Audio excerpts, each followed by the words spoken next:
All right, so I've just read the introduction to Che, and among all of the details, the many details that I've just read, the one detail that really stands out and really piques my interest and curiosity is the fact that Che Guevara died at the age of 39 on October 9th, 1967. All right.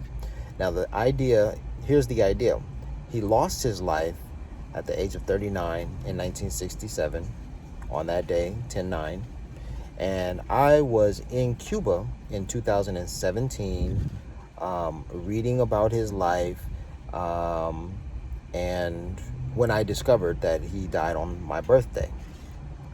So my birthday alone was the one idea that resonated with me. But now there's this idea that as Che lost his life at the age of 39, that within my life something new, a new life is being born, a life of curiosity is being stoked by Che's life. And in 2017, when I was in Cuba reading about Che's life and Che's death, I was 38 years old, because I was there in Cuba in August, and my coming birthday in October, I was to turn 39. So I find it wildly coincidental that Che lost his life at 39, and that this new life of curiosity of mine began at the age of 39. Technically, I was 38, but I was soon to turn 39. But it's like, whoa. All right. I think that's certainly a cool coincidence that can't be overlooked. All right.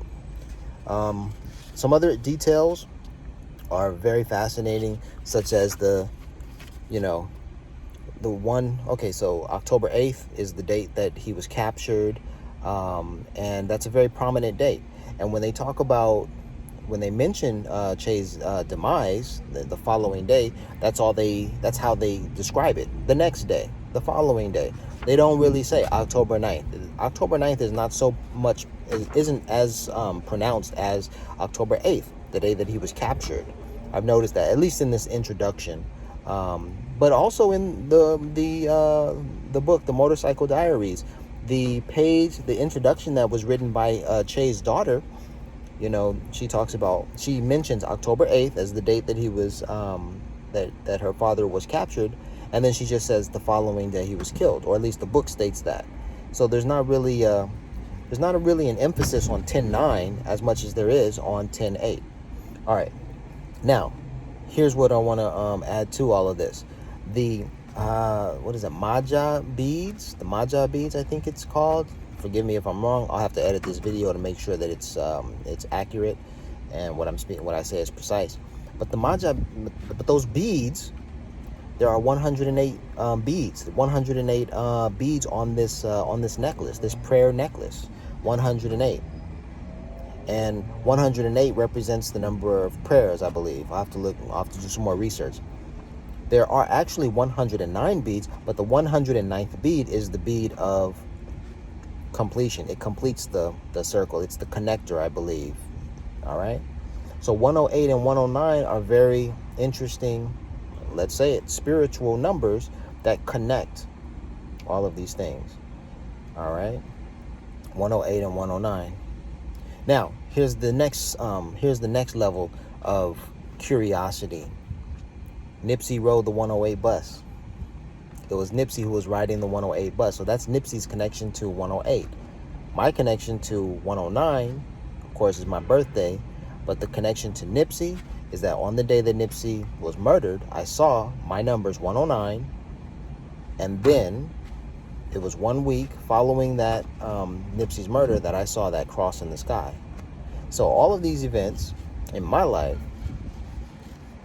led me to play with these ideas of, Christ and, spirituality. And, so that's where I am. And then the last thing I'll say, because I did mention Christ, which is, linked with Nipsey because of Nipsey's origin and the origin of the first Bible and the origin of the first Christian nation being in East Africa, specifically Ethiopia and Eritrea. Those two facts that I mentioned refer to Ethiopia and Eritrea. But anyhow, the reason why I brought up Christ is because in the introduction of this book, Che, there's a mention of when Che was killed and his body was placed on display. It was a unanimous consensus. It was a consensus that everyone said, hey, he looks like Jesus Christ. He had long hair, he was dead, and he was on his back. And they just couldn't, they couldn't say, hey, he didn't look like him. They said if anyone looked like Jesus Christ, it would be Che. He looks like it there. So anyway, those are the details that I'm resonating on after reading the introduction to the book Che. All right, peace.